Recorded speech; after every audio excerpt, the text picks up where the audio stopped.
Magandang hapon po sa inyong lahat. Kumain na po ba kayo? Sino yung gutom dito? Taas yung kamay. Hindi tayo makakapaghimala ngayon, no? Tulad na narinig natin dun sa ating ebanghelyo. Meron akong kwento. Kinwento ito sa akin nung isang karanasan ng isa sa mga kapwa naming pari. Sinabi niya, minsan kumain siya sa McDonald's. At alam niyo kung minsan, dun sa mga fast food, dun sa labas merong mga bata, na kung minsan nakakakonsyensya talaga, habang kumakain ka, pupunta sila dun sa may glass, no? Lalo na kung nandun ka, tapos sila ay sisilip na ganon. Okay? So nung nakita niya merong batang sumisilip, sabi niya, naku, ano kayang bibigay ko dito sa batang ito? So bago siya lumabas, anong ginawa niya? Bumili siya ng isang burger. At paglabas niya, nandun yung bata, binigyan niya ng burger. At itong batang ito, sinundan niya ng tingin, no? So, papanoorin niya, ano kayang gagawin nitong batang ito? Kakainin ba niya kagad yung burger na ito? At nakita niya, no? Lumayo yung bata. At dun sa malayo, nakita niya, meron pang 6 na mga mas malilit na bata. Siguro mga kapatid niya yon o kalaro niya. At anong ginawa niya nung bata? Hinati-hati pa niya yung burger dun sa malilit niyang kasama. Akala nung kasama namin pari, he was already very generous, no? Na mapagbigay na siya, na binigyan niya ng burger yung batang yon. Pero mas higit pa lang generous, higit na bukas palad pa yung batang yon, na yung konting nasa kanya, ipinamahagi pa niya. Mga kapatid, ito yung saysay, yung kabuluhan nung ating nabasa ngayon. Pati na rin yung ating binasa na ebanghelyo nung nakaraang linggo. At yung ating unang pagbasa rin. Bakit? Nakikita natin yung habag ng Panginoon. Nakikita natin na siya'y mapagbigay. Tulad ng batang kinwento ko kanina. Doon sa ating unang pagbasa, anong narinig natin? Saan galing yung unang pagbasa? Second Book of Kings, 2 aklat ng mga hari. At makikita ninyo, dito sa mga aklat na ito, may 2 propeta. Si Elias at si Eliseo, Elijah and Elisha. At yung narinig natin kanina, yung tungkol kay Eliseo. Sino ba si Eliseo? Siya ay alagad ni Elias. At anong sitwasyon doon? Kapapasa pa lang ni Elias, yung kanyang kapangyarihan bilang propeta, dito kay Eliseo. At anong narinig natin? Si Eliseo ay gumawa ng isang kababalaghan. Paano yun? So si Eliseo, humingi siya doon sa isang mama ng 20 tinapay. Anong klaseng tinapay yon? Yung cebada, sabi nila, no? Ano ba yung cebada na yun? Barley loaves. Ito'y parang harina na of lesser quality. Hindi siya wheat flour. Pero yon, no? 20 barley loaves para ipakain sa 100 tao. At yung tao na yon, syempre nag-aalinlangan siya. Alam niya na hindi sapat yung 20 loaves na yon dun sa 100 tao. Pero sinabi pa rin ng propeta, bigay mo na rin at magtiwala ka sa Diyos. Kaya binigay ng taong yon yung pagkain dun sa 100 at sumapat yung pagkain. Hindi lang sapat, may sobra pa. Itong narinig natin tungkol kay propeta Eliseo, ito'y makikita natin sa buong lumang tipan. Sa anong pamamagitan? Sa pamamagitan ng Panginoon, ng Ama, na may iuutos siya sa mga tao, pero parang imposible, pero nangyayari. Mga kapatid, we can only come to trust the Lord in this way kapag meron tayong kaugnayan sa Kanya.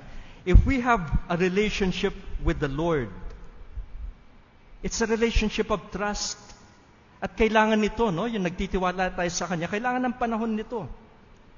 Para na sa gayon, pag meron siyang hinihingi sa atin, maski imposible, ginagawa natin.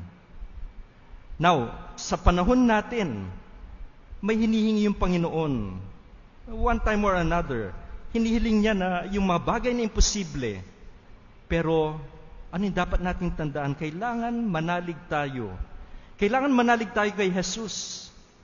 At kapag tunay tayong sumasampalataya na si Jesus ay Diyos, yung buhay natin magbabago. Tapos magagawa natin, maski na yung mga bagay na sa tingin natin parang imposible. Natatandaan pa ba ninyo yung pagbasa, yung Ebanghelyo noong nakaraang linggo? Narinig natin, mula sa Ebanghelyo ni San Marcos, nandun si Jesus, tinitignan niya yung mga tao. At yung mga tao, ano yung mukha nila? Mga lupaypay, pagod. Para silang mga tupa na walang pastol. Karamihan, no? Or merong mga kabataan dito na siguro nakita nila or sumasaka nila itong aspeto na ito ng pagiging leader tulad ni Jesus. At ito yung nakikita rin natin sa ibang mga leader natin na meron silang puso parang si Jesus na pastol. Yun ay binasa natin mula sa Ebanghelyo ni San Marcos. Siguro nasanay na kayo, itong year B, laging naririnig natin mula kay San Marcos. Pero siguro nagulat kayo ngayon, hindi ito galing kay San Marcos.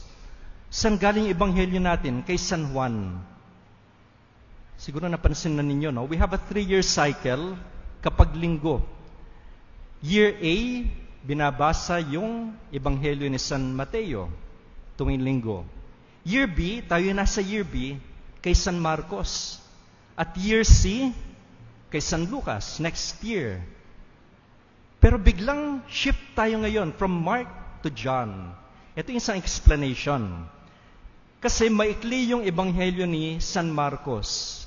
Kaya siguro sobra-sobra yung mga linggo ng buong taon dun sa mga sipi mula kay San Marcos. Kaya heto na. Simula nung nakita ni Jesus yung kawan, yung mga tao, parang mga tupang walang pastol, ito na yung susunod. Ano yung susunod doon? Yung pagpapakain ng napakaraming tao. At ito na, nilagay na yung Ebanghelyo ni San Juan. Na nakikita rin natin doon sa 3 pang Ebanghelyo, kay Mateo, kay Marcos, at kay Lucas.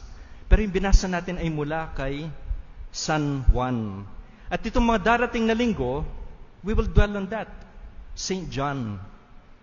Ako po yung nagtuturo ng theology at kung minsan umuupo ako para sa comprehensive exam nila.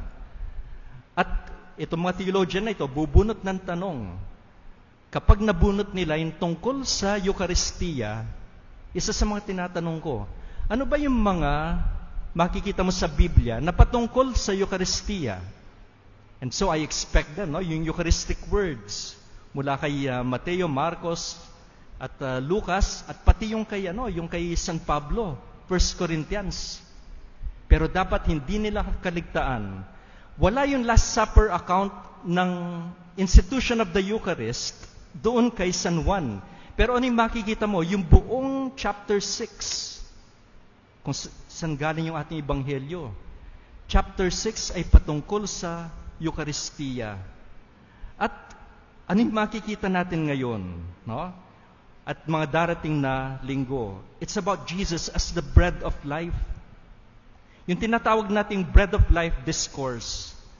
Pero yung nakita natin ngayon, yung kababalaghan, yung miracle of the loaves, na ito'y ginawa ni Jesus para punan yung mga sikmura na mga naroroon. Pero para sa atin, merong mas malalim pa. Yung buhay ng Diyos na binigyan niya para sa atin.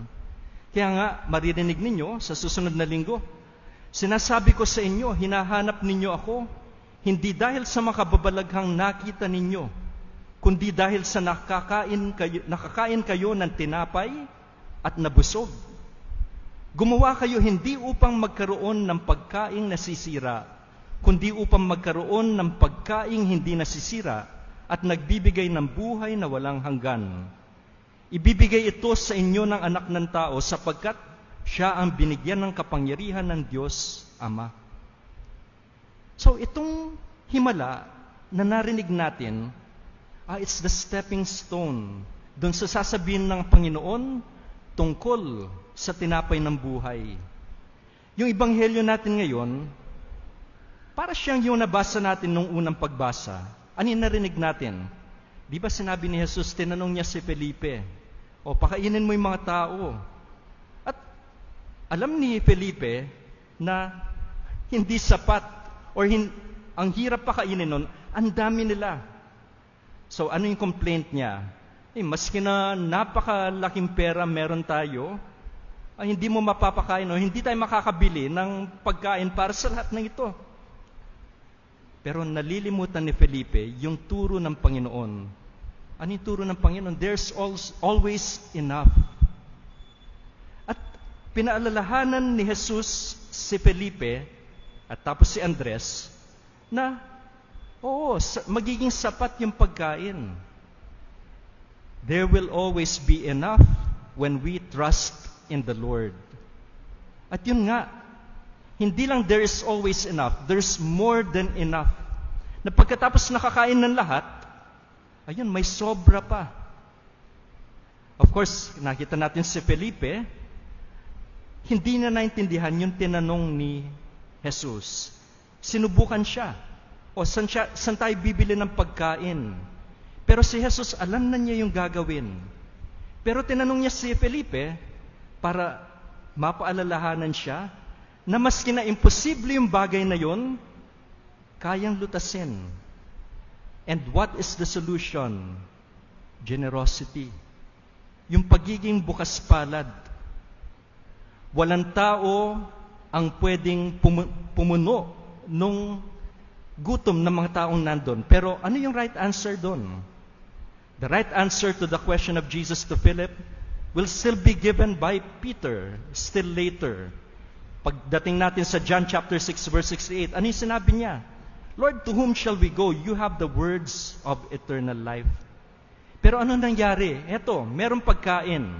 Itong batang ito, 5 loaves and 2 fish. Pero paano ito? Sa napakarami, ang may alam na sagot doon ay si Jesus. What we can do is to obey the order Jesus gives. Make the people sit down, and then afterwards, they began distributing. Mga kapatid, anong nangyari? Nakita natin yung himala. Itong batang ito na nagbigay ng pagkain, naging instrumento siya. At itong maliit na pagkain na ito, ginamit ito para mapakain yung lahat. It is a miracle of generosity. Nung kami ay nasa Don Bosco Junior High School ako, meron kaming natutunan na isang awitin. Siguro narinig nyo na yun, no? Ordinary people. At sabi dun sa lyrics, just ordinary people. God uses ordinary people. He chooses people who will give Him all, no matter how small their all may seem to be. Because little becomes much if we place it in the Master's hand. Itong mga nakaraang araw na ito, ewan ko, pagkatapos nitong malakas na ulan kanina, alam natin maraming tao yung nangangailangan. Kung iisipin lang natin yung sarili natin, paano kung matutulungan lahat ng taong ito? It would be impossible. Parang yung sinabi ni Felipe, paano natin mapapakain ang lahat ng taong ito? Pero the little that you give, little becomes much if you place it in the Master's hand. Maraming taong natutulungan. Bakit? Because of the generosity of the little that was given by different people. At ito'y dumadaan sa kamay ng Panginoon. We talk about the Holy Eucharist. And it's so timely. Ito yung ating ebanghelyo ngayon. Sa palagay ko, aware na kayong lahat. Yung umikot sa social media ngayon. Siguro even you have watched the opening of the Olympics sa Paris. which is very disappointing. Of course, one thing that's disappointing, marami nagsasabi, no, it's the worst opening of the Olympics that they have seen in history, no? Nakakadismaya kasi if you love even French literature, French art, kita mo, ito ba yung kanilang kaya? Bakit ganito? Hindi maganda yung opening. And worse, ano yung nakita natin? The Last Supper portrayed, no, in a profane manner. Parang binastos. Ito yung mga yung drag queens nilagay doon, and then they were portraying the Last Supper.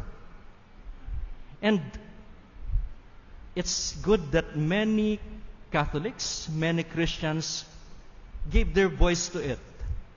Pero merong mga nakakadismaya na Katoliko, tapos sasabihin nila, wala lang yan, no? It's an expression of art. But it's not. It touches something to the core. Isang bagay na importante sa atin, the Holy Eucharist.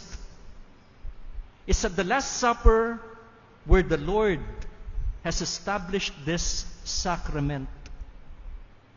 And pag tinignan niyo yung pagbasa natin ngayon, that is the language that is portrayed here. Kinuha ni Jesus ang tinapay, matapos magpasalamat sa Diyos, pinamahagi sa mga tao. Kailan natin naririnig ito? Naririnig natin ito sa misa. At pumapasok sa isipan natin, even in those early times, nung sinusulat yung ebanghelyo, nung sinusulat yung ebanghelyo ni San Juan, the Christians are already celebrating the Holy Eucharist. Hindi kompleto yung pagiging Kristiyano kung wala yung banal na Eucharistiya. And so it's something sacred for all of us. Ito ang aking katawan, ito yung aking dugo. The most sacred thing for us. It is the Eucharist that makes the church. Paano kung wala tayong Eucharistiya? Paano kung babuyin yung Eucharistiya? Nakakagalit. You know, the issue for that is, sasabihin na iba, wala naman, no? Hindi naman ako tinatamaan or what? Kailangan tamaan tayo. Kailangan may gawin tayo. Bakit? It is something sacred for us. It's not a matter of freedom of expression. It's a matter of respecting what is sacred for other people. Mas hindi natin karelihiyon yung ibang mga tao, we will respect what they respect. What is sacred to them. Kaya nga sacred. Even in your own home, you have places that are sacred na hindi pwedeng gawin ng mga bisita ang gusto nilang gawin kasi it's something sacred. What more for the Holy Eucharist? Na sana itong pagninilay natin, itong mga darating na linggo sa banal na Eucharistiya, ito seryosohin natin. Ito ay bahagi ng ating buhay bilang Kristiyano. Tulad na narinig natin, kinuha ni Jesus yung tinapay, nagpasalamat siya at ipinamahagi sa mga tao. At tandaan natin, kapag nagbibigay yung Panginoon, when the Lord gives, it is in abundance. Look at Cana, an abundance of wine. Look at this deserted place, an abundance of bread. And finally, ano yung narinig natin? Nung nangyari ito, gusto ng mga tao na lumapit sa Kanya, kunin siya gawing para maging hari, pero iniwasan niya. Bakit? Kasi meron siyang puso na isang pastol. A heart that yearned to do good to the poor sheep. That was what motivated him. Hindi para maging hari, pero dahil mahal niya yung kanyang kawan. Sa misang ito, ipagdasal natin yon. Na sana yung leadership natin sa simbahan, sa inyong mga tahanan, sana it may be like that of Jesus. Compassionate, generous, and humble. God bless us all.